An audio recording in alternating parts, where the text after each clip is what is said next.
नमस्ते दोस्तों, स्वागत है आप सबका सरकारी परीक्षा के यूट्यूब चैनल पे और स्वागत है आप सबका आरआरबी ग्रुप डी की वीडियो सीरीज में, जहां पे हम डिस्कस कर रहे हैं subject wise previous year questions के पेपर्स को, पिछले वर्ष में आए हुए सवालों को शिफ्ट वाइज यहां पे हम डिस्कस कर रहे हैं। तो हर शिफ्ट में क्वेश्चन के साथ जो प्रश्न आते हैं उनके साथ उनके पीछे जो कॉन्सेप्ट हैं और उनसे जुड़े हुए क्या क्या सवाल आ सकते हैं, ये सब कुछ हम यहाँ पे डिस्कस करते हैं। तो इस वीडियो को लास्ट तक देखिएगा, काफ़ी यूजफुल है, क्योंकि जो पिछले वर्षों के प्रश्न होते हैं उन्हीं पर आधारित आगे भी अक्सर प्रश्न पूछे जाते हैं। और अगर आपने इनसे जुड़े हुए सवाल पढ़ लिए और इनसे जुड़े कॉन्सेप्टों को समझने लगे कि कहाँ कहाँ से प्रश्न आ रहा है, तो आप सही ढंग से तैयारी अपनी सही दिशा में अपनी तैयारी को ले जा पाएंगे। ठीक है दोस्तों, तो मेरा नाम है प्रकाश और आज की इस वीडियो में हम डिस्कस करने वाले हैं साइंस के प्रीवियस क्वेश्चंस को, जो कि आए थे 1 नवंबर 2018 के दूसरे शिफ्ट में।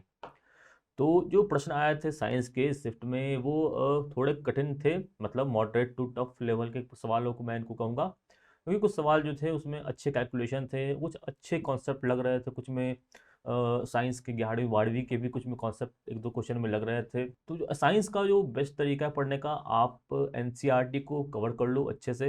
एनसीईआरटी को एक स्टूडेंट तो पढ़ ही लो, उसके बाद आप अपने जो चॉइस के हिसाब है वैसे एक दो सब्जेक्ट चाहो तो पढ़ सकते हो। एज एक्सटूडेंट कर लोगे तो काफ़ी सारा सिलेबस कवर हो जाएगा।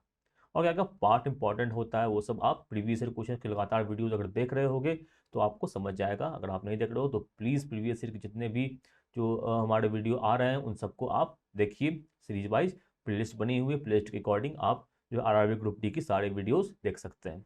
काफ़ी बेनिफिशियल रहेगा आपके लिए। तो इसी के साथ स्टार्ट कर रहे हैं शिफ्ट के क्वेश्चंस को। तो अब आते हैं अपने पहले प्रश्न के साथ। पहला प्रश्न आपको दिखेगा अपने स्क्रीन के ऊपर। ये पहला प्रश्न कहता है कि the SI unit of universal gravitational constant is. Universal gravitation constant का जो एसआई मात्रक है वो क्या है। तो एसआई मात्रक क्या होता है आप सबको पता है। एसआई मात्रक वो होता है जो कि पूरे विश्व भर में माना जाता है। अक्सर वैज्ञानिक जो एक्सपेरिमेंट्स करते हैं वो एसआई मात्रक को ध्यान में रख के करते हैं, उसके अकॉर्डिंग इसके जो वो परिणाम वो भी देते हैं, रिजल्ट देते हैं एसआई जो होते हैं उसके अकॉर्डिंग। तो पहले हम जानेंगे यूनिवर्सल ग्रेविटेशनल कांस्टेंट असल में होता क्या है और इससे हम इसका यूनिट कैसे निकाल सकते हैं। ठीक है, तो ये देखिए, जो न्यूटन साहब है उन्होंने ग्रेविटी का, गुरुत्वाकर्षण का जो सिद्धांत दिया था उसके अकॉर्डिंग जो फोर्स जो होता है ग्रेविटेशन का फोर्स दो चीज़ों के बीच में हमेशा लगता है। कोई भी दो मास हो, छोटा सा बड़ा, छोटा हो बड़ा हो, कुछ भी हो, जो भी आपके पास मास है तो आप दूसरे ऑब्जेक्ट पर क्या कर रहे हैं, दूसरे मास पर ग्रेविटेशनल फोर्स लगा रहे हैं। ऐसा न्यूटन साहब ने कहा था। उन्होंने उसका एक्सप्रेशन भी दिया, F=g m1m2/r²। अब ये जो जी है इसकी जो वैल्यू है वो पूरे ब्रह्मांड में कांस्टेंट है, इसका वैल्यू बदलता नहीं, कुछ भी हो जाए। बड़ा वाला जो जी, आप कहीं भी सवाल में पूछेगा बड़ा वाले जी का वैल्यू मार्स पे क्या है, मून पे क्या है, हर जगह इसका वैल्यू एक ही रहता है। उसका वैल्यू क्या होता है ये भी आपको याद रखना पड़ेगा। G = 6.67 ×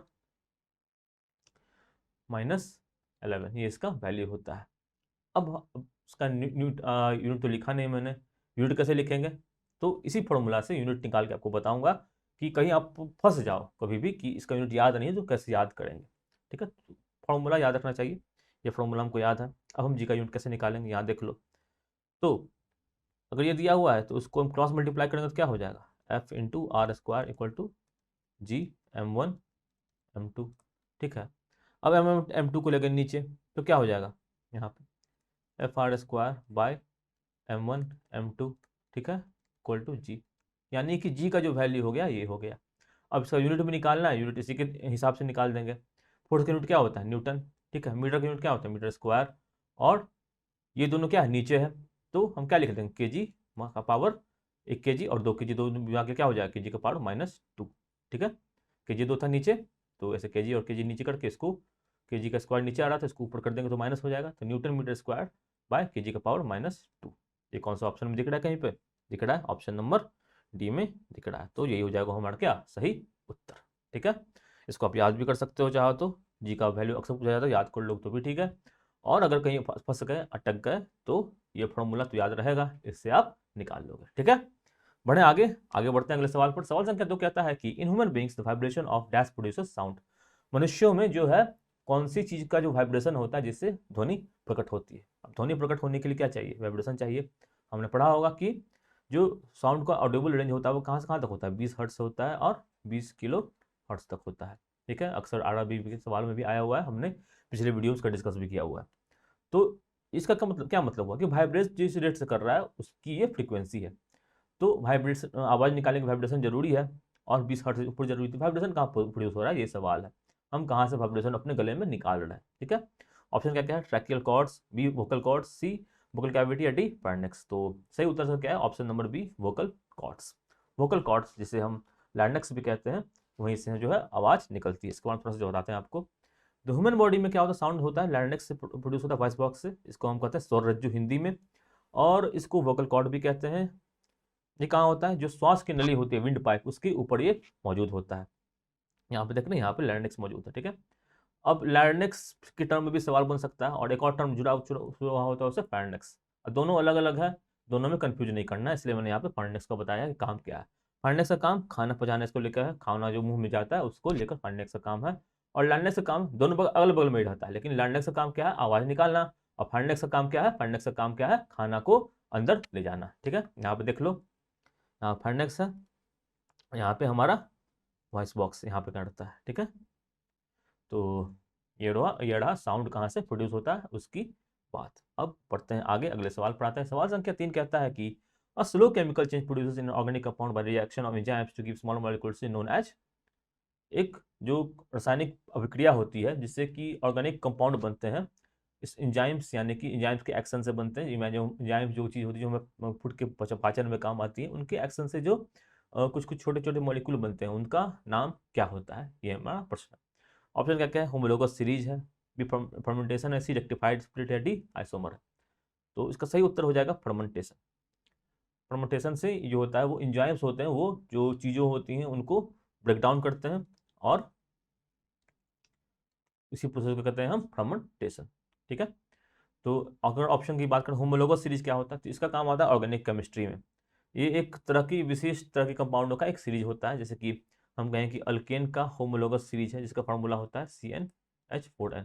तो जहाँ जहाँ कार्बन कार्बन सिंगल बॉन्ड है, वो सब क्या हो गया, वो सब एक ग्रुप में आ जाएगा, CH4 हो जाता है, C2H6 हो जाता है। ये सब क्या है, एक होमोलोगस सीरीज बनाते हैं किसका, और भी अगर लगा तो C3H12, ये सब क्या हो जानते हैं, ये सब बना देते हैं, सॉरी CnH2n+2 होता है ना, हाँ।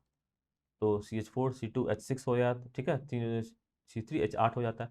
तो ये सब क्या बना रहा है, होमोलोगस सीरीज बनाते हैं अल्केन का, ठीक है। तो होमोलोगस सीरीज का ये काम होता है। रेक्टिफाइड स्प्लिट क्या होता है, स्प्लिट होता है अल्कोहल होता है एक तरह का।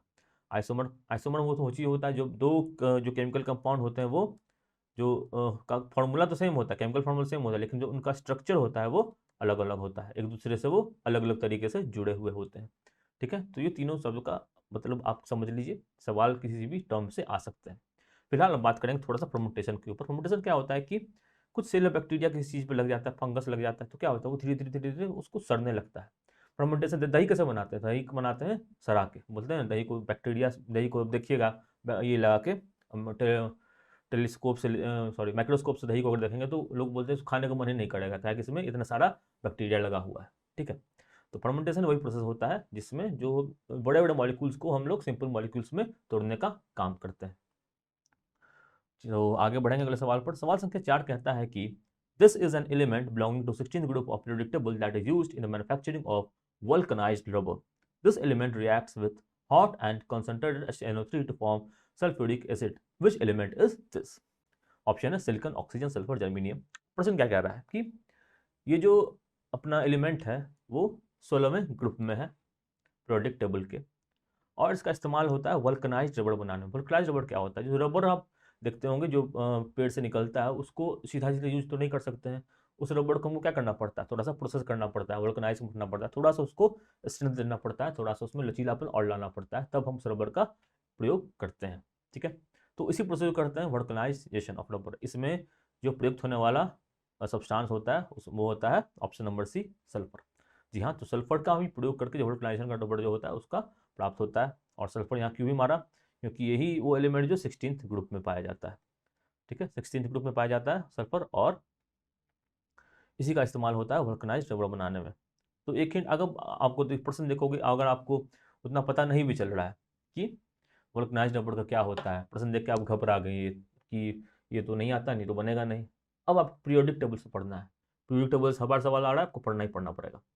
तो पीरियोडिक टेबल का आपने पढ़ा होगा, आपको पता होगा 16th ग्रुप में क्या आता है, ऑक्सीजन आता है, सल्फर आता है, ठीक है। तो यहाँ तो अब पता चल गया कि ऑक्सीजन होगा, सल्फर होगा, ये दोनों तो होगा नहीं, सिलिकॉन तो होगा नहीं, जर्मीनियम तो होगा नहीं। अब इस दोनों में से कौन होगा?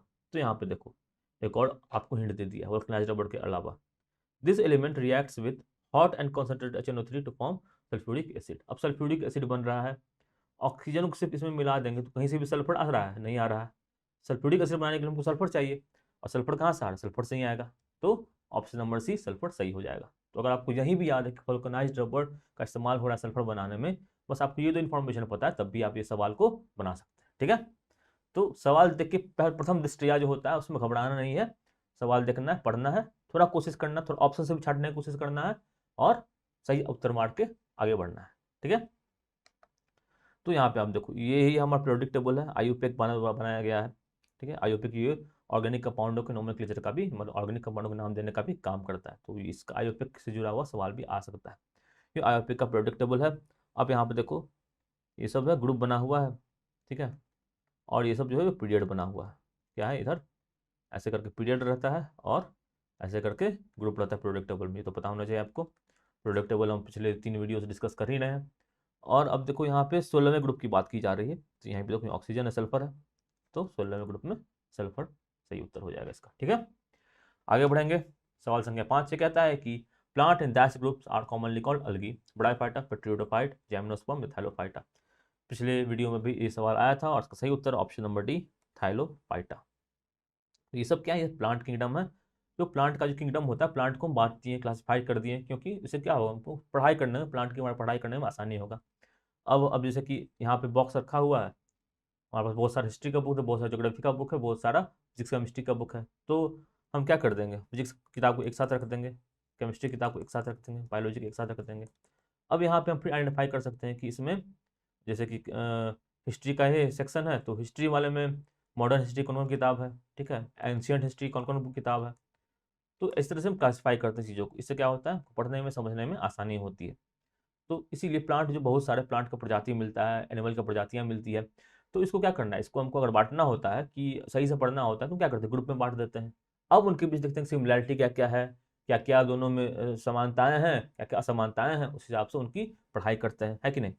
तो इसीलिए प्लांटों को बहुत सारे ग्रुप में बांट दिया गया, और ये सब उन्हीं सब ग्रुप का नाम है।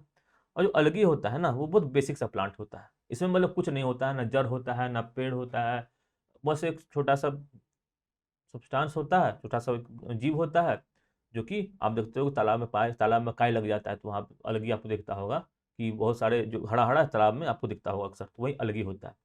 तो अलगी जो होता है उसमें क्या होता है, अलगी जो होता है वो कौन सा ग्रुप का होता है, वो होता है थाइलोफाइटा ग्रुप का होता है। मतलब प्रोड्यूसर होता है, प्रोड्यूसर करने का मतलब वो चीज़ अपना खाना खुद बनाता है, तो अलग एक प्रोड्यूसर में आता है। ऐसा भी सवाल पूछा सकता है, प्रोड्यूसर कौन कौन, अलग ही होता है प्रोड्यूसर, पहला बात ये आपको ध्यान में चलता रखता चलना, धीरे धीरे क्या क्या चीज़ें मैं एक्स्ट्रा साथ में बता रहा हूँ। तो प्रोड्यूसर होता है अलग ही। तो यहाँ पे आप देखो जो प्लांट्स, जो सारे प्रोड्यूसर्स ही होते हैं, तो उनमें क्या कैसे कैसे डिवीजन हो रहा है, ठीक है। तो इसमें कोई भी डिफरेंशिएट पार्ट नहीं है, इसमें को पता नहीं कौन सा चल रहा है, रूट है, कौन सा चल रहा है, पता स्टेम है, कुछ नहीं पता चल रहा है। ऐसे ग्रुप को बोलते हैं क्या, थाइलोफाइटा, और इसी में आता है हमारा अलगी, तो हिंदी में कहते हैं क्या, शैवाल, ठीक है, ब्लू ग्रीन अलगी, हरा हरा नीला शैवाल। तो शैवाल आता है थैलोफाइटा में। अब प्लांट जो होता है इसके और भी तरीके होते हैं इसमें कि, अब जो यहाँ पर पता चल डिफरेंशिएटेड नहीं है, अभी कुछ डिफरेंशिएटेड जो भी है उसमें भी हम डिवीजन कर रहे हैं। अब इस कह रहे हैं कि इसमें जो कुछ ऐसे हैं जिनमें क्या है कि जो वेस्कुलर टिश्यूज होते हैं, वेस्कुलर टिश्यूज हमारे में खून हो गया, प्लांट में जाइलम और फोलम हो गया, जो कि खाना या पानी पहुंचाने का काम करते हैं, ठीक है। वास्कुलर टिश्यूज जो होते हैं वो, जैसे कि इसमें कह रहे हैं कि इनमें मस्कुलर टिश्यूज उतना स्पेसिफाइड नहीं है, तो उससे क्या हो जाता है, ब्रायोफाइटा उसमें होता है, उसमें तो हो जाता है फैनोग्राम्स, ठीक है। अब देखो इसमें वेस्कुलर टिश्यूज तो हैं, बट इसमें सीड नहीं है, तो क्या बनाता है, ये बनाता है पेट्रियोडोफाइटा। अब देखो यहाँ पे सीड है, ठीक है। अब सीड क्या है, सीड को प्रोडक्ट नहीं किया गया है, सीड को ऐसे ही रखा हुआ, तो क्या हो जाता है जाइम्नोस्पर्म्स। और सीड को हम ढक दिए, फल में डाल दिए, सीड क्या होता है, फल में रहता है, और सीड आ गया फल में, तो क्या बन जाता है, ये बन जाता है एंजियोस्पर्म्स, ठीक है। तो प्लांट को हम ऐसे ऐसे अलग अलग कैटेगरी में डिवाइड करते हैं, ताकि इनकी पढ़ाई करने में, इनको समझने में, इनके वैरायटीज़ को पकड़ने में हमें आसानी हो जाए, और इस अलग ग्रुप का नाम दिया हुआ है। तो हमको क्या करना है, हमको सारे ग्रुप के एक दो एग्जाम्पल्स याद करने हैं, तो वहाँ से भी सवाल बन सकता है। जो एनसीईआरटी का आप क्लास 9वीं कक्षा की किताब पढ़ोगे, वहाँ पे सारे ग्रुप के एग्जाम्पल दिए हुए हैं 2-3, वो 2-3 पढ़ लोगे, उसमें से ही सवाल ज़्यादातर बनने के चांस होते हैं। ठीक है, तो क्या करना है, क्लास 9 का बुक उठाना है और डाइवर्सिटी चैप्टर को अच्छे से पढ़ लेना है। प्लांट किंगडम, एनिमल किंगडम, दोनों का कॉन्सेप्ट एकदम क्लियर हो जाएगा। ठीक है, आगे बढ़ते हैं। आगे मतलब इसी के बारे में कुछ बातें और जान लेते हैं। ब्रायोफाइटा क्या है, तो है इसको कहा जाता है एम्फीबियन ऑफ प्लांट किंगडम। यहाँ पे देखो एग्जांपल मैंने नहीं रखा है, यहाँ से भी आप पढ़ सकते हो। तो एम्फीबियन प्लांट किंगडम कौन है, ये सवाल अगर आता है तो ऑप्शन आंसर क्या हो जाएगा, ब्रायोफाइटा हो जाएगा। एम्फीबियन क्या हो, जो हमारे यहाँ मेढक होता है वो एम्फीबियन होता है, पानी में भी रहता है, जमीन पर भी रहता है। और प्लांट में ऐसा कैटेगरी जो बन जाता है उसे कहते हैं ब्रायोफाइटा। पेट्रोफाइट क्या होता है, इसमें डिफरेंशिएट होता है रूट और स्टेम में। इसका एग्जांपल क्या है, फॉर्न है, मार्सेला है। तो एग्जांपल रिलेटेड सवाल पूछा जा सकता है कि इनमें से पेट्रोफाइट का एग्जांपल कौन है। 2-3 एग्जांपल दे दिया, पूछ दिया कि सही उत्तर क्या होगा, या पूछ दिया कि फर्न, क्वेश्चन में दे दिया कि फर्न कौन से ग्रुप में आता है, और ऐसे ब्रायोफाइटा, पेट्रोफाइटा, जैनमोस्पर्म ये सब दे दिया। तो आपको क्या करना है, 2-3 एग्जाम्पल जो भी दिए हुए हैं एनसीईआरटी में, आपको उतना उसको याद कर लेना है। ऐसे पे सवाल आएंगे तो आप बना सकते हो। ठीक है, और जेमनोस्पर्म और थाइलोफाइटा सारे एग्जाम्पल यहाँ पे दिए हुए हैं। नेकेड सेट, जैसे पाइन्स और देवदार, देवदार का फूल आपने देखा होगा अक्सर, काफ़ी खूबसूरत होता है, और वो जैमनोस्पर्म की कैटेगरी में आते हैं। आगे बढ़ते हैं, सवाल संख्या 6 कहता है कि where are sperms produced, sperm का प्रोडक्शन कहाँ पे होता है। पिछले वीडियो में भी इस पर सवाल था। ऑप्शन देख लेते हैं, एक prostate gland, B seminal vessel, C testis, या डी स्कॉटरम। सही उत्तर option number C, testis. Testis जो होता है उसमें जो मनुष्य होते हैं, जो मैन होते हैं, उनमें टेस्टिस में जो होता है वो प्रोडक्शन होता है स्पर्म का, जो कि प्रजनन में उपयोगी होता है। ठीक है, अब टेस्टिस में कहाँ में स्पर्म प्रोड्यूस होता है, और ये मेल रिप्रोडक्टिव सिस्टम से वास्ट डिफरेंस के माध्यम से जुड़ा हुआ था। वास्ट डिफरेंस पर पिछले वीडियो में सवाल आया होगा। तो आप वीडियो सीरीज के साथ साथ पुराने वीडियोस को भी रेगुलर देखते रहें, और जो भी आप साथ में कॉन्सेप्ट जुड़ रहे हैं, आप देख रहे हो कि कई सारे सवाल या तो कॉमन आ रहे हैं, या उन सवालों से जुड़े हुए ही सवाल आ रहे हैं। तो प्रीवियस वीडियो आप देखते चलोगे ना, तो आपको एकदम दिमाग में क्लियर होते चला कि क्या क्या आ रहा है, किस तरह से हमको पढ़ना है। ठीक है, तो ये कॉन्सेप्ट हमने पिछले वीडियो में भी पढ़ाया था, और यहाँ पे भी आप देख लो स्पर्म के प्रोडक्शन के बारे में दिया हुआ है कि सेमिनोफिडस ट्यूबलेस होते हैं, स्पर्म का प्रोडक्शन टेस्टिस में इस जगह पर होता है। तो यहाँ से भी सवाल बन सकता है। ठीक है, तो रिप्रोडक्शन काफ़ी इंपॉर्टेंट पार्ट होता है, प्लांट रिप्रोडक्शन, एनिमल रिप्रोडक्शन, दोनों को हमें अच्छे से पढ़ना है। प्लांट रिप्रोडक्शन में किस किस तरह के प्लांट रिप्रोडक्शन होते हैं वो सबको अच्छे से समझना है। तो इसी के साथ बढ़ते हैं अगले सवाल पर। सवाल संख्या 7 कहता है कि choose which one is not true for base, इनमें से कौन सी बात जो है बेस के लिए, या छाड़ जिसे कहते हैं उसके लिए सही सत्य नहीं है। Option A turns litmus blue, B bitter in taste, C reacts with metal bicarbonates to produce HCO salt, या D furnishes OH in aqueous, OH minus होता है, OH minus in aqueous solution molten state. ठीक है, तो base क्या होता है, दो चीज़ होता है, अम्ल और क्षार, एसिड और बेस। ठीक है, अम्ल और क्षार, एसिड और बेस। जो एसिड होता है वो क्या करता है, पानी में H+ आयन को छोड़ता है, या HCO+ आयन को छोड़ता है। बेस क्या करता है, OH- आयन को छोड़ता है। ठीक है, एसिड में और क्या खास बात होती है, ये टेस्ट में होता है वो खट्टा होता है, सॉर होता है। और ये क्या होता है टेस्ट में, ये टेस्ट में बेस में जो होता है वो बिटर होता है। उदाहरण देख लें तो एसिड का उदाहरण होता है हाइड्रोक्लोरिक एसिड, या खट्टे फलों में एसिड पाया जाता है। और एक सवाल यहाँ से भी बन सकता है, कौन से खट्टे फल में कौन सा एसिड पाया जाता है, तो ये भी इंपॉर्टेंट है, इसको आप अच्छे से पढ़ लें। और बेस में भी पूछा जाता है कौन से सब्सटेंस में कौन सा बेस पाया जाता है। बेस का एग्जाम्पल बोल दे तो बेस होता है अपना नीम, नीम में आपको बेस मिलेगा। ठीक है, बेकिंग सोडा में आपको बेस मिलेगा। ठीक है, तो ये तो हो गई एसिड और बेस की बात। अब देखो, और लिटमस टेस्ट की अगर बात करें तो एसिड क्या करता है, एसिड ब्लू लिटमस को रेड बनाता है। ठीक है, ABL, ए बी याद रहेगा, और एल। एसिड क्या करता है, ब्लू लिटमस को रेड बनाता है, और बेस क्या करता है, रेड लिटमस को क्या बनाता है, ब्लू बनाता है, BRB। ठीक है, ABL BRB याद रखना हमें। इस तरह से आप याद रख सकते हो कि कौन क्या करता है। अक्सर लोग कंफ्यूज हो जाते हैं कि कौन सा लाल को नीला करता है, कौन सा नीला को लाल करता है। ठीक है, तो आप देखो इन चीज़ों से आपके पास क्या पता चल क्या क्या चीज़ इसमें सही है, या क्या क्या चीज़ सही नहीं है। ठीक है, तो एक हो सकता है या तो आपको सारी इन्फॉर्मेशन बताओ, या एक दो पता हो, और बाकी से आप एलिमिनेट करके उत्तर तक पहुंच जाओ, सही उत्तर तक। तो यहाँ आप देखो क्या कर रहे हैं, रेड लिटमस ब्लू है, ये तो बात सही है एसिड के बारे में। ठीक है, बिटर इंटरेस्ट है, ये बात भी सही है बेस के बारे में, बेस के बारे में, ये दोनों चीज़ सही है। ठीक है, अब देखो ये बात भी सही है बेस के बारे में, OH माइनस आयन तो निकालता ही है, ठीक है। तो ये 3 बात सही है। अगर आपको ये पता नहीं भी है तो भी आप मान लो कि भाई ये गलत होगा ही, और ये यहाँ पे सही उत्तर होगा। नॉट ट्रू मतलब सही नहीं है, तो ये यहाँ पे सही उत्तर होगा, ठीक है। तो मेटल और बाइकार्बोनेट से बेस रिएक्ट नहीं करते हैं HCO अनसॉल्ट बनाने के लिए, इस तरह कोई रिएक्शन नहीं होता है।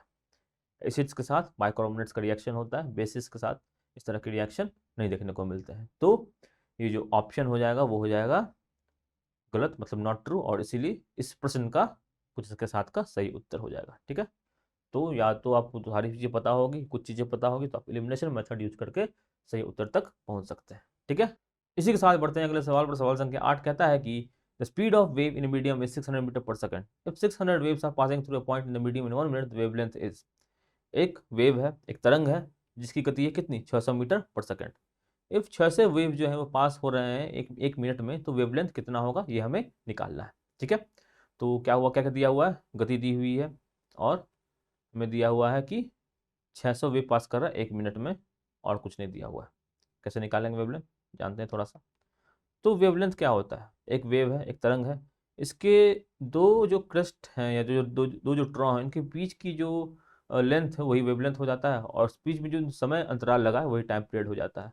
और फ्रिक्वेंसी क्या होता है, 1/टाइम पीरियड, यानी कि 1 सेकेंड में कितनी बार ये जो है ऊपर नीचे हुआ है, ये हो जाता है इसकी फ्रिक्वेंसी। तो एक वेव क्या हो गया, यहाँ से यहाँ तक हो गया, और 600 वेव दिया हुआ है ट्रैवल कर रहा है 1 मिनट में, ठीक है। अब स्पीड और वेवलेंथ और फ्रिक्वेंसी का एक रिलेशन होता है। स्पीड होता है कितना, वेवलेंथ और फ्रिक्वेंसी का गुना, ठीक है। जो गति होती है तरंग की वो कितने के बराबर होती है, तरंग दैर्ध्य जिसको वेवलेंथ कहते हैं गुने आवृत्ति, यानी इसे फ्रिक्वेंसी कहते हैं, ठीक है। इन दोनों का मल्टीप्लिकेशन होता है। तरंग दैर्ध्य हमें निकालना है, आवृत्ति हमें निकालना है, और गति हमें दी हुई है। गति कितनी दी हुई है, 600 दी हुई है। अब हम आवृत्ति निकाल लेंगे तो हमारा तरंग दैर्ध्य निकल जाएगा। आवृत्ति निकालते हैं, फ्रिक्वेंसी निकालते हैं, तो कह रहा है 600 वेव जा रहा है कितने देर में, 1 मिनट में, यानी कि 60 सेकंड में कितना जा रहा है, 60 सेकंड में जा रहा है कितना, 600 वेव। 1 सेकंड में कितना जाएगा, 600/60, यानी कि 10 हर्ट्ज। हर्ट्ज क्या है, फ्रिक्वेंसी की यूनिट है, और 1 हर्ट्ज कितने के बराबर होता है, 1/सेकंड के बराबर होता है। ये चीज़ें भी साथ साथ आत्मसात करते चलिए, कुछ भी पूछा जा सकता है एग्जाम में, ठीक है। प्रीवियस ईयर पेपर डिस्कस कर रहा हूँ, जो भी चीज़ें साथ में बता रहा हूँ उनको भी नोट डाउन करते जाना है, उनको समझते जाना है, आत्मसात करते जाना है। तो 1 हर्ट्ज होता है 1/सेकंड के बराबर। अब देखो यहाँ पर 10 हर्ट्ज निकल गया हमारा फ्रिक्वेंसी, गति दी हुई है 60, तरंग दैर्ध्य निकालना है लैम्डा, लैम्डा दिया हुआ गुना कर देंगे यहाँ पे 60 से, ठीक है। सॉरी, आवृत्ति हमने कितने निकाली, 10 हर्ट्ज निकाली, तो यहाँ पे गुना हो जाएगा 10, और लैम्डा निकालना है 10 से 1 शून्य यहाँ पे काट दिया, लैम्डा बचा क्या, 60। तो सही उत्तर क्या हो जाएगा, सही उत्तर हो जाएगा 60 मीटर, ठीक है। तो एक बार फिर से देख लेते हैं, हमें निकालना था क्या, लैम्डा तरंग दैर्ध्य, ठीक है। हमें दी हुई थी 600 वेव पास कर रहा है 1 मिनट में, यानी 60 सेकंड में कर रहा है कितना, 600 वेव। 1 सेकंड में करेगा कितना, 600/60, यानी कि 10 वेव। फ्रिक्वेंसी निकल गई 10, गति दी हुई है 600, फ्रिक्वेंसी 10 निकल गई। गति को से डिवाइड करेंगे फ्रिक्वेंसी को, तो हमारा आ जाएगा क्या, वेवलेंथ 60, ठीक है। तो आशा करता हूँ आपको समझ में आ गया होगा। अब इसी के साथ बढ़ेंगे अगले सवाल पर। सवाल संख्या 9 कहता है कि which part of an atom consist of an electric current. इनमें से कौन सा जो एटम होता है, जो अणु होता है हमारा, उसका पार्ट है जो जिससे जो इलेक्ट्रिक करंट, जो विद्युत धारा है वो बनती है, ठीक है। अणु के कौन से भाग से विद्युत धारा बनती है। ऑप्शन क्या क्या है, positron, P neutron, C proton, या डी इलेक्ट्रॉन। सही उत्तर हो जाएगा, आप सबको पता होना चाहिए इलेक्ट्रॉन। क्योंकि जो इलेक्ट्रॉन का जो फ्लो होता है, जो इलेक्ट्रॉन घूमती है एक तार में, वही चीज़ क्या बनाता है, वही बनाता है हमारा करंट। एटम की एक अणु की बात करें तो क्या होता है, बीच में हमारा न्यूट्रॉन और प्रोटॉन होता है यहाँ पे, और एटम इलेक्ट्रॉन क्या होता है, ये साइड में घूमता रहता है। और इलेक्ट्रॉन अगर यहाँ से वहाँ जाता है तो क्या कर रहा है, इलेक्ट्रॉन फ्लो हो रहा है, और इसी को कहते हैं कि चार्ज फ्लो हो रहा है, ठीक है। और चार्ज फ्लो होता है उसी वहीं तब आ जाता है करंट। करंट क्या होता है, करंट कुछ नहीं होता है, चार्ज बटा टाइम को हम लोग बोलते हैं करंट, ठीक है। करंट होता है चार्ज बटा टाइम। और करंट कहाँ से बन रहा है, इलेक्ट्रॉन से बन रहा है, तो इसका सही उत्तर क्या हो जाएगा, इलेक्ट्रॉन हो जाएगा। इलेक्ट्रॉन क्या होता है, न्यूट्रल होता है, प्रोटॉन होता है पॉजिटिवली चार्ज, इलेक्ट्रॉन होता है नेगेटिवली चार्ज। अच्छा, एक और सवाल बन सकता है कि जो करंट बहने की जो दिशा होती है वो कहाँ से कहाँ तक होती है। तो जो दिशा होती है वो होती है पॉजिटिव से नेगेटिव तक। इलेक्ट्रॉन कहाँ से कहाँ तक, इलेक्ट्रॉन तो नेगेटिव चार्ज है, तो इसकी फ्लो क्या हो गया, इसका फ्लो हो जाएगा नेगेटिव चार्ज का फ्लो। अब करंट को अगर हम निकालना, डायरेक्शन निकालना है, तो करंट डायरेक्शन इलेक्ट्रॉन के डायरेक्शन के अपोजिट में निकालते हैं, उल्टे में निकालते हैं। ये बात रखना है ध्यान दिमाग में, ठीक है। तो ये दोनों न्यूट्रॉन, प्रोटॉन तो पॉजिटिव चार्ज, न्यूट्रॉन होता है न्यूट्रल, ये दोनों अंदर रहता है, दोनों को एक साथ हम न्यूक्लियॉन्स भी कहते हैं। और इन दोनों के बीच लगने वाला फोर्स को हम लोग न्यूक्लियर फोर्स भी कहते हैं। ये न्यूक्लियर फोर्स भी आपके एग्जाम में, आरआरबी के एग्जाम में आ चुका है। तो अ, जो न्यूक्लियर फोर्स है दो न्यूक्लियॉन्स के बीच में कितनी दूरी पर लगता है, वो लगता है 1 पैरामीटर, यानी कि 1.15 मीटर की दूरी पे कोई दो न्यूक्लियॉन रहता है तब उनके बीच न्यूक्लियर फोर्स रखता है। ये भी सवाल पूछा जा चुका है, तो इसको भी आपको थोड़ा सा ध्यान रखना है, अगर ध्यान रख लो तो अच्छा है। और एक और यहाँ पर चीज़ दिख रहा होगा, पॉजिट्रॉन। आप समझोगे अब ये क्या है। तो पॉजिट्रॉन कुछ नया चीज़ नहीं है। जैसे इलेक्ट्रॉन होता है, उसका जो मास होता है वो इससे न्यूट्रॉन प्रोटॉन से काफ़ी कम होता है। तो पॉजिट्रॉन का जो मास होता है वो इसी के इलेक्ट्रॉन के बराबर होता है, दिखने में बिल्कुल इलेक्ट्रॉन जैसा होता है, बट बिहेवियर में उल्टा होता है। ये नेगेटिव होता है तो पॉजिट्रॉन क्या हो जाता है, पॉजिटिव हो जाता है। तो जितना मास इलेक्ट्रॉन का, जितना चार्ज इलेक्ट्रॉन का, उतना ही चार्ज और मास इसका भी है, बट ये चार्ज इसका पॉजिटिव हो जाता है, इसी को कहते हैं क्या, पॉजिट्रॉन। ठीक है दोस्तों, अब आते हैं अपने अगले सवाल, यानी सवाल संख्या 10 पर। सवाल संख्या 10 कहता है कि the wall present on the right artery ventricle spectrum between right atrium and right ventricle is called, option number A bicuspid valve, B pulmonary valve, C symmetric valve, या डी ट्राइस्कोपिड वॉल्व। तो सही उत्तर होगा option number D tricuspid valve. तो tricuspid valve होता क्या है, आप देखो। ये जो वॉल्व होता है ये कुछ इस तरह का होता है, यहाँ पे देख सकते हैं कि तीन तरफ से ये तीन कप जैसे स्ट्रक्चर जैसा बना होता है, ठीक है। दिल की बात है, थोड़ा दिल से समझते हैं। तो तीन कप का स्ट्रक्चर सा बना होता है। और भी वल्व उसमें पल्मोनरी वल्व होता है। ये कहाँ होता है, राइट वेंट्रिकल और पल्मोनरी आर्टरी के बीच में होता है। पल्मोनरी आर्टरी पल्मोनरी वेन क्या होता है अभी हम समझेंगे। मिट्रल वल्व क्या होता है, ये लेफ्ट आर्टरियम और लेफ्ट वेंट्रिकल के बीच में होता है। और आर्टरिक वल्व क्या होता है, लेफ्ट वेंट्रिकल एंड अरोटा के बीच में होता है। तो ये दिल है, और दिल का जो आप पंपिंग का सिस्टम समझ जाओगे तो ये चीज़ याद करने में थोड़ी सी आसानी होगी। थोड़ा समझने का प्रयास करते हैं यहाँ पे, ठीक है। तो देखो यहाँ पे क्या क्या हो रहा है कि आप देखो यहाँ पे राइट आर्टरियम है। राइट आर्टरी में क्या होता है कि इम्प्योर ब्लड लेता है बॉडी से, और इसको, जैसे कि ये है आपका हमारा राइट आर्टरियम। ये क्या करता है, जो पूरे बॉडी में जो ये क्या है अपना जो कि ब्लड, जो कि गंदा खून है, जो कि खून डिफरेंट चीज़ों से गंदा हो गया है, वो यहाँ पे पहुँचता है, ठीक है। फिर क्या होता है कि इम्प्योर ब्लड जो होता है राइट आर्टरियम से राइट वेंट्रिकल में जाता है, और पल्मोनरी सर्कुलेशन, यानी कि जो पल्मोनरी आर्टरी है, आर्टरी का काम क्या होता है, आर्टरी का काम क्या होता है, जो खून होती है। आर्टरी और वेन क्या होता है, आर्टरी और वेन बेसिकली नस होती है, नस आप जानते हो खून का नस। तो आर्टरी का काम क्या होता है, जो हर्ट है वहां से खून को बाहर ले जाना। वेन का काम क्या होता है, खून को हर्ट के अंदर लाना, ठीक है। तो खून को अंदर कौन लाता है, जो गंदा खून है वो हमारे अंदर आता है, तो होता है वेन के थ्रू, ठीक है। और आर्टरी काम क्या होता है, खून से, मतलब हार्ट से खून को बाहर ले जाना। तो ये जो गंदा खून आता है वो उसको पल्मोनरी आर्टरी जो है वो बाहर ले जाता है, वेन अंदर लाता है, पल्मोनरी आर्टरी जो है बाहर ले जाता है लंग्स की तरफ। और लंग्स से जो प्योर होकर खून आता है वो कहाँ आता है, वो आता है पल्मोनरी वेन के थ्रू, यानी कि खून जो अंदर जा रहा है ये साफ है। और फिर जो है होता है आर्टरी के थ्रू ये खून पूरे बॉडी में सर्कुलेट हो जाता है। तो दो चीज़ होता है, एक होता है आर्टरी, एक होता है वेन। आर्टरी काम क्या होता है, आर्टरी काम क्या होता है, खून को बाहर ले जाना, ठीक है। और वेन का काम क्या होता है, खून को हट के अंदर लाना, ठीक है। तो अंदर कौन लाएगा, अंदर जनरली क्या होता है, जो इम्प्योर खून होता है वो वेन के थ्रू आता है, और जो प्योर खून होता है वो आर्टरी के थ्रू पूरे बॉडी में जाता है। और उसमें पल्मोनरी लग जाता है तो उसमें गंदा और साफ वाला सिस्टम बदल जाता है। अब खून बाहर ले जाना है तो पल्मोनरी आर्टरी क्या करेगा, जो गंदा खून है वो लंग्स को ओढ़ ले जाता है। और पल्मोनरी वेन क्या करता है, जो साफ खून है वो हार्ट को ले जाता है। तो जहाँ पल्मोनरी लग जाता है वो गंदा और साफ का कॉन्सेप्ट उधर उल्टा हो जाता है, ठीक है। ए करता है क्या, गंदा, एजी, एजी उजी तो याद रहता ही आपको। तो ए क्या, ए से क्या होता है, गंदा खून जाता है। और वी से क्या हो जाता है, वी से साफ खून जाता है, वीपी वाइस प्रेसिडेंट। वी से प्योर, जी से गंदा, ठीक है। तो तो अब उसमें पल्मोनरी लगा देंगे तो सिस्टम क्या काम क्या हो जाएगा, उल्टा हो जाएगा। पल्मोनरी आर्टरी क्या करता है, पल्मोनरी आर्टरी जो होता है वो अ, गंदा खून को ले जाता, सॉरी मैंने उल्टा बता दिया आई थिंक यहाँ पे, उसको फिर समझने के बाद, जो पल्मोनरी जो वेन होता है वो क्या करता है, पूरे बॉडी का खून, गंदा खून हमारे तरफ ले जाता है। तो वी में क्या होता है, गंदा लग जाता है, वीजी। और जो आर्टरी में होता है वो क्या करता है, साफ खून पूरे बॉडी तक पहुंचाता है, ए हो जाएगा, ए एस, ए साफ गंदा। अब इसमें परमली लग जाएगा तो क्या हो जाएगा, इसका फंक्शन उल्टा हो जाएगा। परमली वेन क्या करता है, वो गंदा खून लाता है, सॉरी परमली वेन क्या करता है, वो साफ खून लाता है, परमली आर्टरी क्या करता है, वो गंदा खून लाता है। जो अपने फंक्शन से अपोजिट काम कर रहा है तो क्या हो जाएगा, उसमें लग जा रहा है पल्मोनरी, ठीक है।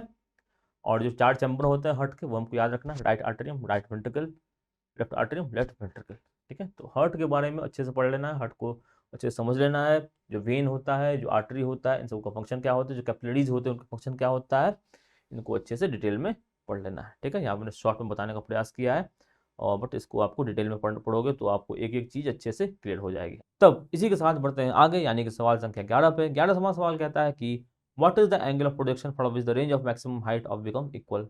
वो कौन सा एंगल जहाँ पर रेंज और मैक्सिमम हाइट इक्वल हो जाता है।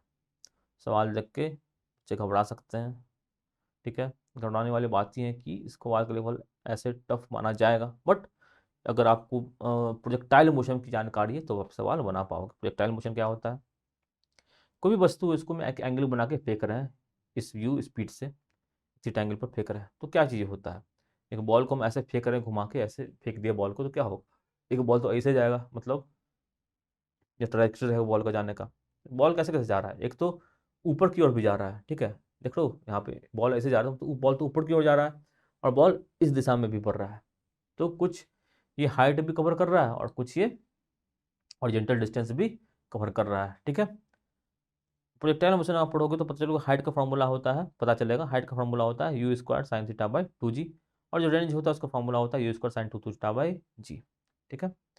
ये और इसका टाइम का कुछ फॉर्मूला होता है t equal to 2u sine theta by g. तो ये टाइम, रेंज और एच की फॉर्मूला आप याद रखोगे तो आपको फॉर्मूला बेस्ड सवाल आप चाहो तो इसको बना सकते हो, ठीक है। तो अब इसको देखते हैं, हमें क्या करना है, रेंज को और हाइट को बराबर कर देना है, यानी कि इस दो इक्वेशन को हमको इक्वेट कर देना है। तो इसको आगे करते हैं, अगर यू स्क्वायर साइन 2 थीटा कैसे क्या लिख सकते हैं, 2 sine theta cos theta by g, इसको लिख सकते हैं क्या, u square sine 2 theta by 2g, g cut जाएगा, यू इसका कट जाएगा। साइन 2 थीटा को क्या लिख सकते हैं, sine theta into sine theta भी लिख सकते हैं, तो एक साइन थीटा से एक साइन थीटा कट जाएगा, ठीक है।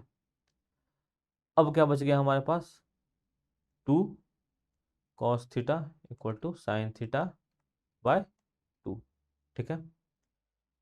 तो यहाँ से अब क्या निकलेगा, sine theta by cos theta किसके बराबर हो जाएगा, ये बराबर हो जाएगा 2 × 2 4 के बराबर। हमको पता है साइन थीटा कॉस थीटा कितना होता है, tan थीटा होता है। tan थीटा किसके बराबर हो जाएगा, 4 के बराबर हो गया। थीटा क्या हो गया, tan इनवर्स 4 के बराबर हो गया, ठीक है दोस्तों। तो ऑप्शन नंबर ए हो जाएगा सही उत्तर। तो प्रोजेक्टाइल मोशन की जो बेसिक 3 फॉर्मूले होते हैं आप याद करोगे तो हो सकता है आप यहाँ से सवाल बना पाओ। अगर आप प्रोजेक्टाइल मोशन कॉन्सेप्ट समझना चाहते हो तो आप इसको समझ भी सकते हो, पढ़ के समझ भी सकते हो। इसमें यहाँ पे समझाने का अभी समय है नहीं तो मैं समझा देता। 2 चीज़ें होती हैं सिंपल, कि कुछ ऐसे फेंक रहे हैं तो यहाँ भी जा रहा है और यहाँ भी जा रहा है। अब तुरंत किस दिशा में एक्सेलरेशन कहाँ लग रहा है, एक्सेलरेशन तो इसी दिशा में लग रहा है, इस दिशा में एक्सेलरेशन लग नहीं रहा है, यहाँ गति सीधी दिशा में हो रही है, ठीक है। तो इसको मोशन को यहाँ पे कर 2 तरीके से तोड़ के समझते हैं, एक तो हो जाए कि ऊपर जा रहा है और एक इस दिशा में जा रहा है, यहाँ पे एक्सेलरेशन लग रहा है, यहाँ पे एक्सेलरेशन नहीं लग रहा है, ठीक है। इस तरह से मोशन को एनालाइज करके भी यहाँ से इसको समझ सकते हैं कि यहाँ कहाँ क्या कॉन्सेप्ट होगा, बट इतना समझने की अभी समय है नहीं। आप प्रोजेक्टाइल अगर पढ़ना है तो आप इसके 2-3 फॉर्मूले याद कर लो, हाइट का, रेंज का और टाइम का। वहाँ से अगर डायरेक्ट सवाल आता है तो वो आप बना सकते हो, ठीक है। आगे बढ़ेंगे अगले सवाल पर। सवाल संख्या 12 ये कहता है कि ये सवाल इस तरह के सवाल हर शिफ्ट में लगभग आए हुए हैं। एक 10 kg object falls distance of 4 metre, the work done by force of gravity acting on it is. Favourite सवाल है आरआरबी का, और ये कई बार आया हुआ है, सिंपल सा फॉर्मूला है और इसको भी याद करना ही पड़ेगा, कई बार आया हुआ है। कुछ नहीं करना है, जो भी चीज़ सामने आपको दिख रहा है ना, 3 चीज़ें, तीनों को मल्टीप्लाई करना है, ठीक है। ऑप्शन क्या है, 200 जूल, 100 जूल, 300 जूल या 400 जूल, जान लेते सही उत्तर क्या होगा। तो मास दिया हुआ है हमें 10 kg, ठीक है। जी की वैल्यू दी हुई है 10, डिस्टेंस दिया हुआ है 4। तो कोई भी चीज़ अगर कोई हाइट पे होती है एच पे, तो उसमें पोटेंशियल एनर्जी आ जाता है कितना के बराबर, mg एच के बराबर, ठीक है। अब वर्क डन क्या होता है, उतना ही काम करना होता है जितना हमको इसको नीचे जाने में लगेगा, और नीचे जाने में कितना काम लगेगा, जितना इसका पोटेंशियल एनर्जी है। वर्क डन एनर्जी एक ही चीज़ होता है, तो हमको एनर्जी इसको खत्म करना है तो हमको क्या करना पड़ेगा, इतना ही उतना ही एनर्जी के बराबर वर्क डन करना पड़ेगा। तो mg एच ही वर्क डन हमें करना पड़ेगा। m दिया हुआ है 10, g दिया हुआ है 10 और डिस्टेंस दिया हुआ है 4, हो जाएगा 400 और इसका यूनिट क्या होता है, जूल, 400 जूल। यूनिट भी देखते चलना, कभी कभी यूनिट से भी आरआरबी में कन्फ्यूज करता है कि कहीं जूल दे देगा कहीं न्यूटन दे देगा। तो आप निकाल लिए 400, देख लिए 400 न्यूटन था, देखा ही नहीं न्यूटन, अब मार के आगे बढ़ गए, कट गया नंबर। तो साथ साथ यूनिट को भी देखते चलना है, और इससे यूनिट अलग देने से कभी उसको फायदा भी उठा सकते हो। अगर आप नॉलेज है, आपको पता है कि जूल ही यूनिट होगा, तो आप जो न्यूटन या बाकी यूनिट होगा उसको आप पहले ही काट दोगे, और जूल वाला में देखो जूल वाले में क्या आंसर हो सकता है। ठीक है, तो कभी कभी आप कैलकुलेशन करने से भी बच जाओ। तो कॉन्सेप्ट से पढ़ोगे, दिमाग लगा के पढ़ोगे, कॉमन सेंस लगा के करोगे, सब कुछ हो जाएगा। ठीक है, तो 400 जूल यहाँ पर सही उत्तर है। ऑप्शन नंबर डी को मारेंगे, आगे आगे बढ़ेंगे। ठीक है, इस तरह क्वेश्चन है, पोटेंशियल एनर्जी निकालना हो या वर्क डन निकालना हो तो सीधा सीधे से क्या करेंगे, जो तीनों चीज़ें दिख रही हैं तीनों को क्या कर देंगे, हम गुना कर देंगे। तो अब बढ़ते हैं इसी के साथ अगले सवाल देखते हैं क्या है। सवाल कहता है कि what is the mass of 0.6 moles of hydrogen atom. 0.6 moles hydrogen atom का मास कितना है। ठीक है, ऑप्शन है 6 ग्राम, 0.6 ग्राम, 2 ग्राम या 0.5 ग्राम। तो ये मूल का कॉन्सेप्ट है, ये क्या होता है ये थोड़ा समझते हैं। सीधा सीधा अभी के लिए समझते हैं, ये सवाल बनाएंगे। एक मोल जो होता है ना, वो एक जो इसका एटॉमिक मास यूनिट है उसके ग्राम में कन्वर्ट कर देंगे, उसके बराबर होता है। तो एक मोल में हाइड्रोजन का एटॉमिक मास है कितना, एक, तो एटॉमिक मास यूनिट ग्राम में कितना हो जाएगा, 1 ग्राम। तो एक मोल में कितना हो जाएगा, 1 ग्राम हो जाएगा। 0.6 मोल में कितना हो जाएगा, 0.6 इंटू ग्राम हो जाएगा। सही उत्तर क्या हो जाएगा, बी, 0.6 ग्राम।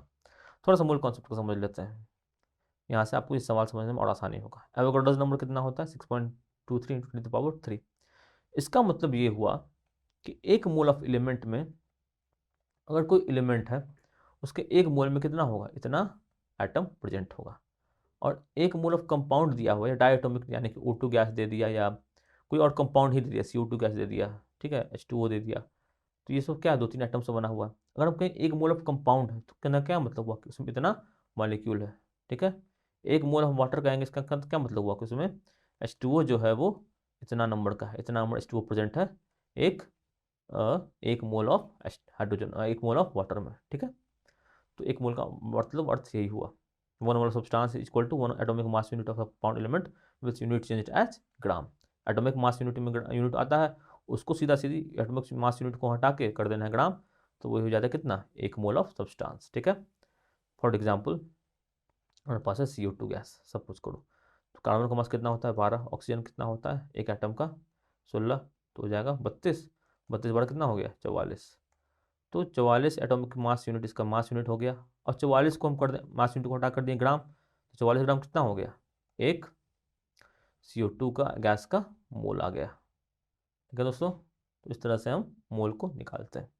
अब जैसे यही सवाल था, यहाँ सवाल पूछा गया कि 0.6 मोल ऑफ हाइड्रोजन एटम का मास कितना होता है। तो दो बातें यहाँ देखनी है, अगर हाइड्रोजन गैस दिया होता, अगर हाइड्रोजन गैस दिया होता तो बात कुछ और होती, तब हम H2 मॉलिक्यूल को देते। ठीक है, H2 मॉलिक्यूल को कंसिडर करते हैं, पर यहाँ पे क्या दिया हुआ है कि हाइड्रोजन एटम का मास दिया हुआ है, हाइड्रोजन एटम ही दिया हुआ है। तो एटम मतलब क्या हुआ, एक सिंगल हाइड्रोजन। तो 0.6 मोल ऑफ सिंगल हाइड्रोजन मतलब क्या हुआ कि एक हाइड्रोजन का मास हमको पता है 1 ग्राम होता है, तो एक मोल में हो गया 1 ग्राम, और 0.6 मोल में कितना हो जाएगा, सीधा सीधी इंट्री मेथड लगा के 0.6 ग्राम। ठीक है दोस्तों, इस तरह से हम मोल को निकालते हैं। मोल कई बार पूछा गया है, तो ये कॉन्सेप्ट चाहे तो आप इसका स्क्रीनशॉट ले लें, या इसको वीडियो को आप चाहो तो फिर से देख लें सवाल को, और इसको अच्छे से समझ लें, क्योंकि बहुत इंपॉर्टेंट है। मोल पर कई सवाल पूछे जा चुके हैं, हर शिफ्ट में आपको मोल पर सवाल देखने को मिल रहा है। तो मोल होता क्या है, और इससे जुड़े न्यूमेरिकल भी आ रहा है, तो न्यूमेरिकल से कैसे सॉल्व करना है ये भी आपको समझना जरूरी है। आगे बढ़ेंगे सवाल संख्या 14 पे। ये कहता है कि a particle is fired vertically upward with speed of 0.08 v, v का मतलब यहाँ पे हुआ escape velocity, but v is the escape velocity if radius of earth is r and maximum height attained by particle will be, क्या होगा, 2r होगा, 3r होगा, 4r होगा या r होगा। सवाल ये वाकई में कठिन है, इसमें मैं ज़रूर कहूँगा ये सवाल कठिन है। ये आसानी से अगर आपको नहीं बनेगा, अगर आपको एस्केप वेलोसिटी का फॉर्मूला वगैरह नहीं पता होगा, जो पोटेंशियल एनर्जी काइनेटिक एनर्जी इसका फॉर्मूला पता नहीं होगा ग्रेविटेशन के रिस्पेक्ट में, तो ये सवाल बनना मुश्किल है। तो अगर आपको फिजिक्स पढ़ने में दिलचस्पी है तो इस तरह के सवाल आप ज़रूर बनाने की कोशिश करें, क्योंकि अगर आप फिजिक्स आते हैं तो बहुत ही आसान आपके लिए, नहीं आता है तो थोड़ा सा टफ हो जाता है ये पार्ट। और अगर आप फार्मूलाज याद रखो तो आप बना पाओगे, नहीं तो आप चाहो तो इस क्वेश्चन को स्किप कर सकते हो। कुछ क्वेश्चन होते हैं जहाँ पे हम मतलब नहीं समझ में आता तो हमको स्किप पढ़ना चाहिए, देख के लग रहा है पढ़ के कि ये नहीं बनेगा तो आगे बढ़ जाना चाहिए। तो मैं सजेस्ट करूँगा अगर आपको इसकी इतनी जानकारी नहीं है तो इसका उतना स्ट्रेस लेना नहीं है। ऐसे ज़्यादा क्वेश्चन आएंगे ही नहीं, ऐसे 1 से 2 क्वेश्चन आएंगे और बाकी क्वेश्चन बहुत ही सिंपल 6 to 10 लेवल के ही आएंगे। तो ऐसे प्रश्नों के लिए उतना स्ट्रेस लेने की जरूरत नहीं है, आप स्ट्रेस करो अपने बाकी के मार्क्स पर, ठीक है। तभी ये प्रश्न पूछा गया तो इसका हल मैं यहाँ पर जरूर दूंगा। तो एस्केप वेलोसिटी की बात करें तो फॉर्मूला होता है √2 GR, जी होता है एक्सेलरेशन ड्यू टू ग्रेविटी। तो आप ये सब फार्मूलाज याद रख कर सकते हो, या डायरेक्ट फॉर्म में अगर पूछा जाए तो आप यहाँ पे उसको उत्तर दे पाओगे, ठीक है दोस्तों। तो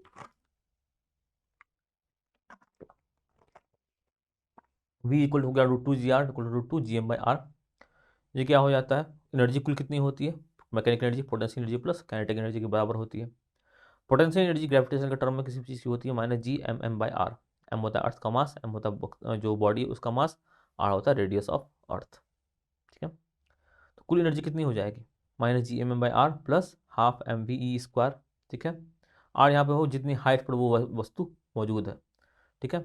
तो मान लो कि h हाइट पर है तो कुल एनर्जी कितनी हो जाएगी -GMM/R equal to -GMG/R plus h plus ½ mv²। Kinetic energy का फॉर्मूला ½ mv²। काइनेटिक एनर्जी का फॉर्मूला से तो सवाल आता ही है, ये तो आपको पता होना चाहिए।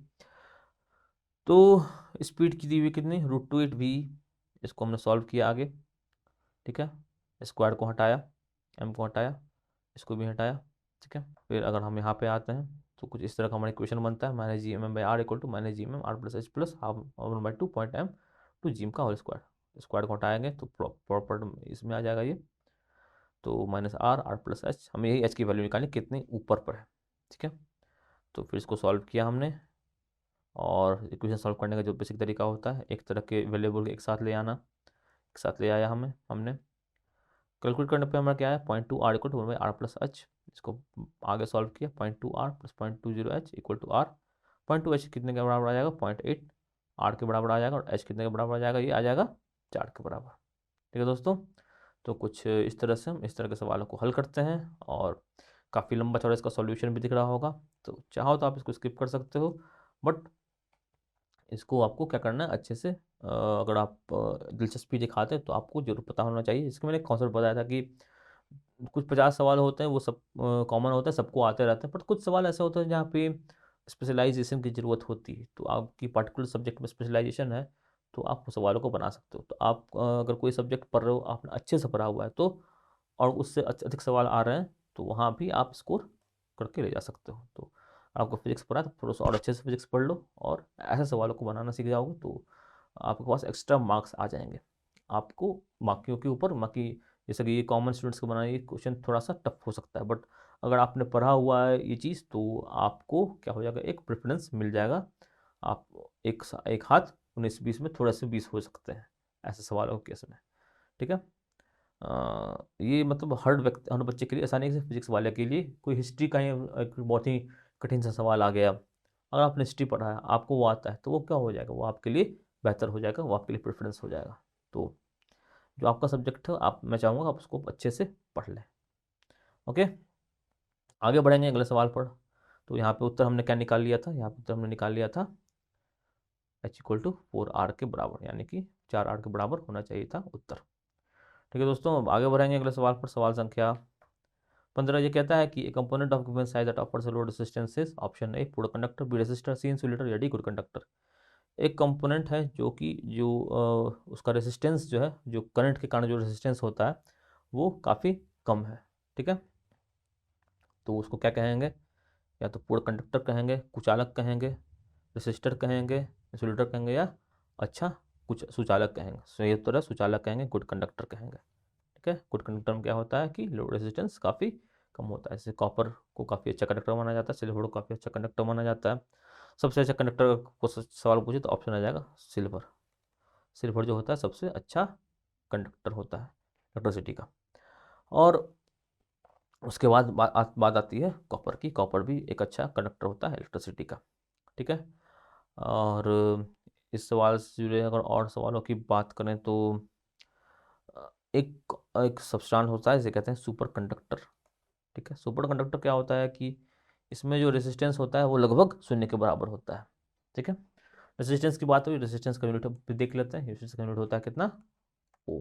ठीक है, तो अब आगे बढ़ते हैं अगले सवाल पर। सवाल संख्या 16 ये कहता है कि dash allows for greater variation to be generated.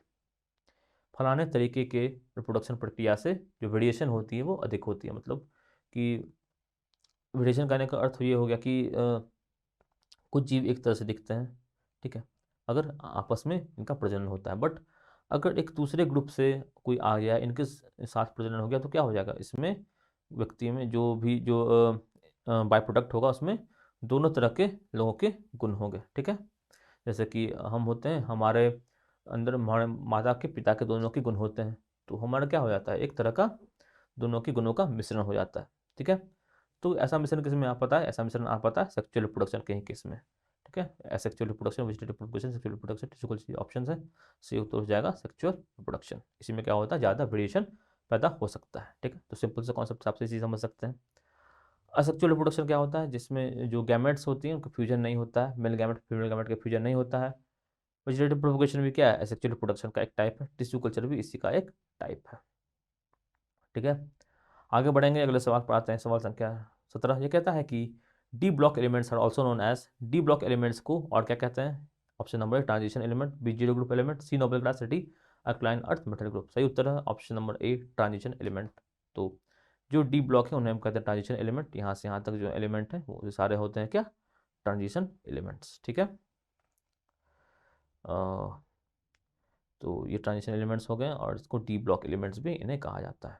Okay, इसको कहा जाता है एस ब्लॉक एलिमेंट्स और इसको कहा जाता है क्या, पी ब्लॉक एलिमेंट्स।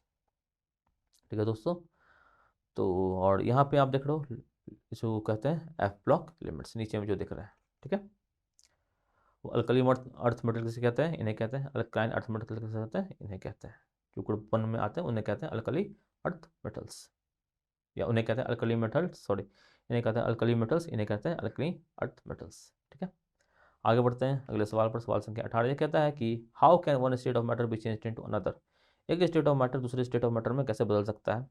तो क्या क्या ऑप्शन है, by absorbing radiating heat energy, उष्म ऊर्जा को रेडिएट करके या उसको एब्जॉर्ब करके, बाय यूजिंग इलेक्ट्रोलाइट्स, इलेक्ट्रोलाइट्स मतलब करंट को पास करा के, सी इंक्रीजिंग प्रेशर, ठीक है, प्रेशर बढ़ा के, या D by using acid and base. सही उत्तर क्या हो जाएगा, ऑप्शन नंबर ए bye absorbing radiating heat energy. जो सॉलिड है, सॉलिड को हमने हीट किया तो क्या बन जाता है, लिक्विड। ठीक है, कहाँ तक हीट किया, तो फ्रीजिंग पॉइंट तक। लिक्विड को हीट किया तो बन जाता है गैस, अपोजिट में कूल करना पड़ता है, लिक्विड को कूल करके वापस से बना सकते हैं क्या, सॉलिड। तो हम क्या कर रहे हैं, या तो एनर्जी दे रहे हैं या एनर्जी को एब्जॉर्ब कर रहे हैं। तो ऑप्शन नंबर ए हो जाएगा सही उत्तर। ऐसे देखा जाए तो प्रेशर को भी बढ़ा के चेंज ऑफ स्टेट किया जा सकता है। तो ये थोड़ा सा कॉन्ट्रेक्टिव प्रश्न है, बट ज़्यादा करेक्ट ऑप्शन अगर पूछे तो ऑप्शन नंबर ए ही होगा। अगले सवाल पे आते हैं। क्वेश्चन संख्या 19 से कहता है कि the outermost electronic configuration of most electronegative element is. Option number A NH2 NsP6, B NH2 NP4, C NH2 NsP3 या डी NH2 NP5। तो अगर आपने SPDF वाला ऑफ बॉस प्रिंसिपल पढ़ा होगा तो आप समझ पाएंगे कि ये एस ब्लॉक पी ब्लॉक जो एलिमेंट होते हैं या इनमें इलेक्ट्रॉनिक कॉन्फ़िगरेशन होता है वो किस तरह से होता है, किस तरह से भरा जाता है। ठीक है, तो अगर हम बात करें तो यहाँ पे तो सबसे ज़्यादा इलेक्ट्रॉन नेगेटिव एलिमेंट कौन सा, ये है फ्लोरीन। इसका अगर इलेक्ट्रॉनिक कॉन्फ़िगरेशन देखें तो वो क्या होता है, 1s2 2s2 2p5। ठीक है, तो NH2 यानी 2s2 और 2p5 यहाँ पे आपको दिख रहा है, तो यहाँ पे कौन सा ऑप्शन दिख रहा है, ऑप्शन नंबर डी टिक मारेंगे, आगे बढ़ेंगे। इलेक्ट्रॉनिक कॉन्फ़िगरेशन याद करना आसान है, आप इसको आसानी से याद कर सकते हैं। बेसिक एलिमेंट का कोई याद सारे का याद नहीं करना है, आप जो है वो हाइड्रोजन से स्टार्ट करके कैल्शियम तक का भी याद कर लोगे। बेसिक इलेक्ट्रॉनिक कॉन्फ़िगरेशन सवाल उससे आने बाहर के आने की उम्मीद कम है। ठीक है, तो मोस्ट इलेक्ट्रोनेगेटिव एलिमेंट हमें पता चल गया यहाँ पे होता है फ्लोरीन, डायरेक्टली ये भी सवाल पूछा जा सकता है। और अगर सवाल पूछा जाता है सबसे ज़्यादा इलेक्ट्रॉन एफिनिटी किसकी होती है, याद रखना इलेक्ट्रॉन एफिनिटी सबसे ज़्यादा किसकी होती है। ठीक है, तो यहाँ पे उत्तर हो जाता है क्या हमारा, क्लोरीन।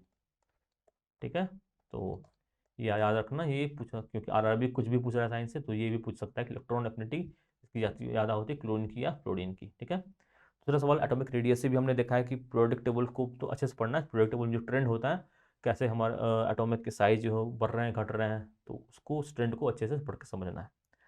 आगे बढ़ेंगे क्वेश्चन संख्या 20 पर। यह कहता है कि फोर्स इंटू डिस्प्लेसमेंट किसके बराबर होता है? फोर्स गुना डिस्प्लेसमेंट जो होता है वो किसके बराबर होता है? ऑप्शन का क्या है?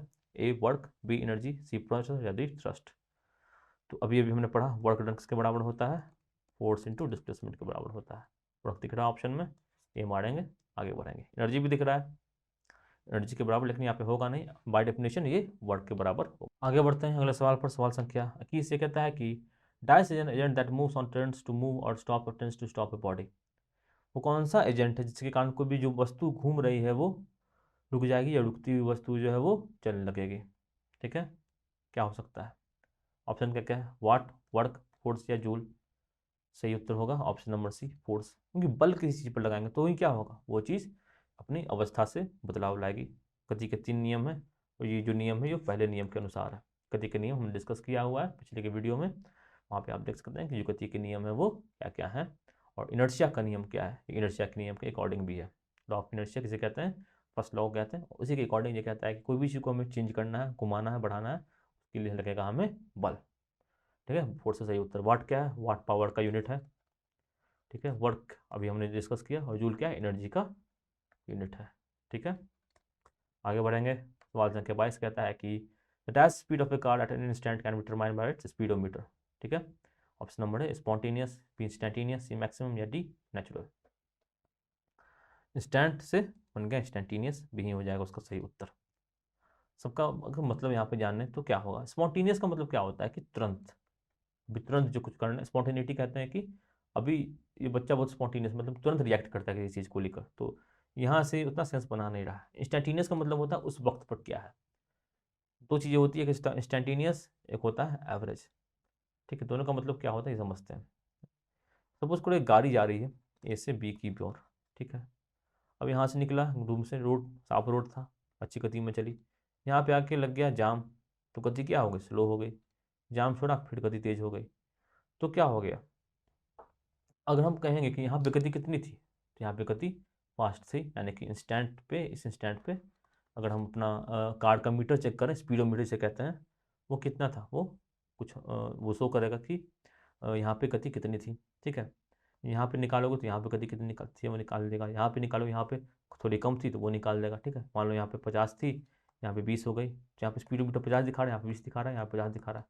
अगर हम एवरेज निकालें तो एवरेज तो तीनों को मिला के निकलेगा, बट किसी इंस्टेंट पर अगर किसी जगह पर हम चाहें कि यहाँ पे हमें हमें स्पीड निकालना है, स्पीडोमीटर ही वहाँ पे वहाँ की स्पीड निकाल के देता है। ठीक है, तो इस तरह से हम जो है वो चीज़ों को समझते हैं। इंस्टेंटेनियस क्या होता है, एवरेज क्या होता है, मैक्सिमम और नेचुरल ये भी नहीं है, क्योंकि वो इंस्टेंटेनियस जो स्पीड होती है वो स्पीडोमीटर उस वक्त उसी को निकालता है। ठीक है, आगे बढ़ते हैं। Which of the following belongs to prokaryotes. ठीक है, ऑप्शन है डॉगफिश, बी एम्बोफियस, सी रोहू या डी टूना। सही उत्तर ऑप्शन बी एम्बोफिक्सियस। प्रोटोक्रियाट्स क्या होता है? सही उत्तर ऑप्शन नंबर बी प्रोटोक्रियाट्स। प्रोटोक्रियाट्स क्या होता है ये अब हम जानते हैं। ये देखो, तो जो अब देखो इवोल्यूशन का सिस्टम समझोगे तो पहले क्या होता था, बहुत ही एक सेल बनते थे, फिर 2-3 सेल मिला के ऑर्गेनिज्म बनने लगे, फिर क्या होगा धीरे धीरे लोगों की जो मांस हड्डी ये सब डेवलप होने लगा। ठीक है, तो प्रोटोक्रियाट्स वो ऐसे जीव थे जिनमें पहली बार इन्होंने इस रीढ़ की हड्डी देख रहे हो ना, वो चीज़ यहाँ पे डेवलप होने लगी। ठीक है, एम्फोबियस इसी का एक पार्ट है। तो जैसा कि मैंने प्लांट किंगडम में बताया था कि जितने भी प्लांट के किंगडम्स के जो भी ग्रुप हैं, क्लासिफिकेशन है, उन सब के एग्जाम्पल्स आपको याद होने चाहिए। उसी तरह से एनिमल किंगडम में भी सेम है। 3-4 एग्जाम्पल सारे के दिए हुए हैं, सारे के एग्जाम्पल आपको याद होने चाहिए, डायरेक्ट क्वेश्चन वहाँ से पूछे जा रहे हैं। ठीक है, तो नोटोकॉर्ड यानी कि जो कॉर्ड में हुआ है उसको यहाँ पे डिस्कवर किया है। इसमें जो नई चीज़ थी, ये बाकी जो कोई हर ग्रुप होता है पिछले ग्रुप से क्या होता है, थोड़ा सा बेहतर होता है। तो इसमें क्या बेहतर हुआ? इसमें बेहतर यही हुआ था कि इसके एक रीढ़ की हड्डी आ गई थी। ठीक है, आगे बढ़ेंगे अगले सवाल पर। सवाल संख्या 24 से कहता है कि how many water molecules are present in one molecule of washing soda. Water of crystallization concept हमने पढ़ा हुआ है कि एक जो कंपाउंड के साथ कुछ वाटर लग जाता है, यानी कि Na2CO3 डॉट हम कहेंगे 10H2O लग गया है, तो क्या हो जाएगा? तो हम कहेंगे कि यही है हमारा क्या, यही हमारा वाशिंग सोडा है। 10H2 जो लग रहा है, 10H2 एक्स्ट्रा में लग रहा है, ये क्या है? वाटर ऑफ क्रिस्टलाइजेशन है। इसकी डिस्कशन हमने की हुई है पहले के वीडियो में, आप पहले के वीडियो में देख सकते हैं। तो जितने डॉट H2O लग जाते हैं वही वाटर ऑफ क्रिस्टलाइजेशन होता है, मतलब पानी उनके साथ जुड़ गया है। ठीक है, आपसे ब्लू विट्रॉल होता है, उससे क्या होता है? QSO4 dot 5H2। यहाँ पे वाटर क्रिस्टलाइजेशन क्या हो जाता है? 5 हो जाता है। सवाल की अगर बात करें तो 10 मॉलिक्यूल जोड़ रहे हैं वार्षिक सोडा में, वाटर क्रिस्टलाइजेशन हो जाएगा डी, ऑप्शन नंबर डी 10 सही उत्तर हो जाएगा। ठीक है, ब्लू विट्रोल के बारे में पूछा गया तो उसमें कितना होता है वाटर क्रिस्टलाइजेशन, तो उसमें होता है 7। ठीक है, सॉरी ग्रीन विट्रोल में 7 होता है, ब्लू विट्रोल में 5 होता है। जिप्सम में कितना होता है, CaSO4, जिप्सम में होता है 2H2O। ठीक है, तो अब इसी के साथ बढ़ते हैं आगे, अगले सवाल पर बढ़ते हैं। सवाल संख्या 25 कहता है कि 12 gram of oxygen gas contains dash moles, 12 gram of oxygen gas में इतने मोल होते हैं।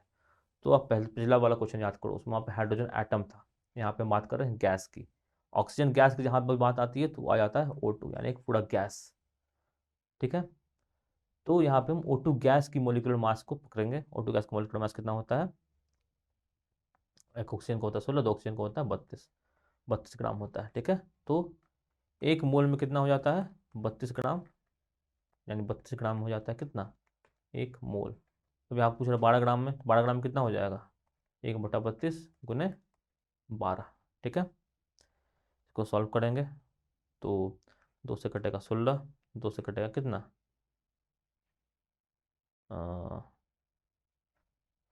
6। ठीक है, फिर काटा 3, फिर काटा 8, 3/8 आ जाता है। 3/8 कितने के बराबर होता है 0.375 के बराबर होता है। तो ये हो जाएगा उसका आपका सही उत्तर। तो मोल के बारे में हमने पिछले वीडियो में देखा है, अगर आपको फिर से देखना चाहते हैं तो आप क्वेश्चन को फिर से देखिए, अच्छे से समझिए, कोई भी डाउट हो मन में मत रखिए, जो भी डाउट है उसको क्लियर करते जाइए, सारे क्वेश्चन को अच्छे से पढ़िए, जो भी पीछे के कॉन्सेप्ट उसको समझिए, और क्या क्या प्रश्न बन सकते हैं वहाँ पे उसको समझने की कोशिश करिए। तो आशा करता हूँ 25 क्वेश्चन के कॉन्सेप्ट आप क्लियर हो गए होंगे। इनसे अन्य तरह के जो सवाल बन सकते हैं उसको आपने जाना होगा, समझा होगा, और जो इंपॉर्टेंट बातें हमने की जैसे कि आपको फिजिकल यूनिट्स याद रखना ज़रूरी हैं, फिजिक्स के फार्मूलाज, बेसिक फार्मूलाज याद रखने ज़रूरी हैं, और 6 to 10 NCERT के जो भी कॉन्सेप्ट हैं इंपॉर्टेंट, अगर आप वो अच्छे से पढ़ लो तो आपके 25 में से 25 पक्के आ भी सकते हैं।